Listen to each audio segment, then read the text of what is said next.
அகிலா, நாங்க கிளம்புறோம். நீ உடம்ப பாத்துக்கோ. பாய். அப்படியா? சரி, ஓகே.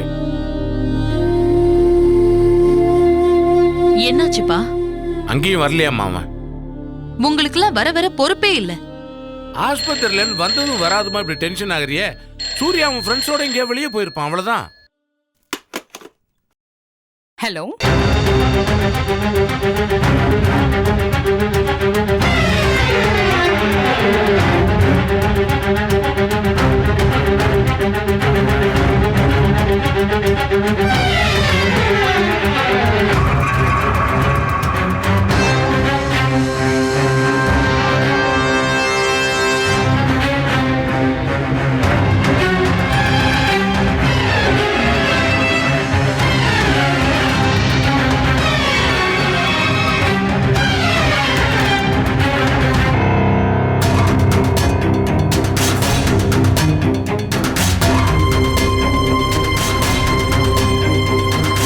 என்னாச்சு நிர்மலா? யார் போன் பண்ணது? யாருமா போன்ல? என்ன நிர்மலா, ஏதாவது பிரச்சனையா?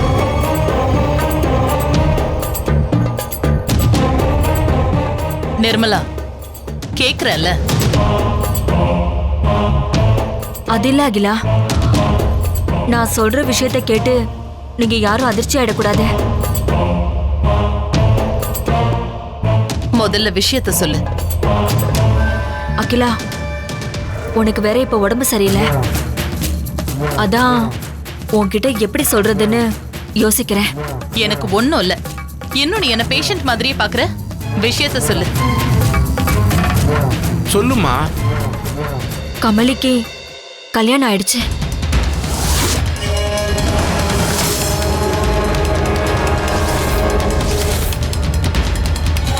வாட்? கமலிக்கு கல்யாணம் ஆயிடுச்சா? ஆமா. ஓ, அந்த கவலையில தான் தோர நேத்துல இருந்து ஹாஸ்பிட்டல் பக்கமும் வீட்டுக்கும் வரலையோ? நம்ம சொல்றத புரிஞ்சுக்காம அவளா ஏதேதோ பேசிட்டு இருக்கா.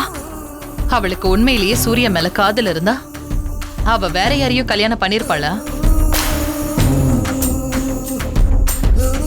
இதுல இருந்தே தெரியல அவ எவ்வளவு சீப்பான பொண்ணுன்னு.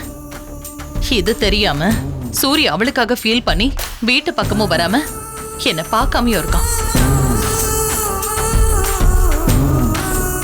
அவள மாதிரி ஒரு பச்சோந்திய நினைச்சு சூர்யா ஏன் தான் அவன் லைஃப கெடுத்துக்கிறான்னு தெரியல.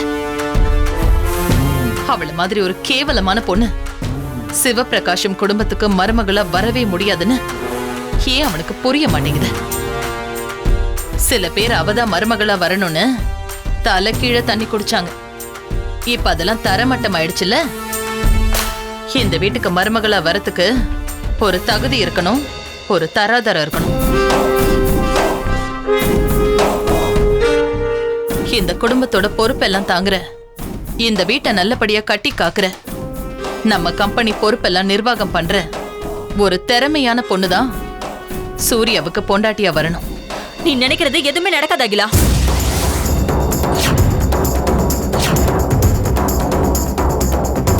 நிர்மலா, என்ன சொல்ற? நீ சொல்றது எதுவுமே நடக்க போறது இல்ல அகிலா. ஏன்னா நீ யார வேணான்னு தெருவுல தள்ளுனியோ, நீ யார ஊரை விட்டு துரத்தணும்னு நினைச்சியோ, நீ யார அடிச்சு இந்த வீட்டை விட்டு வெளியில அனுப்புனியோ, நீ யாருக்கு கல்யாணம் ஆச்சுன்னு 2 நிமிஷத்துக்கு முன்னாடி சந்தோஷப்பட்டியோ, அந்த கமலி தான் உனக்கு மருமக.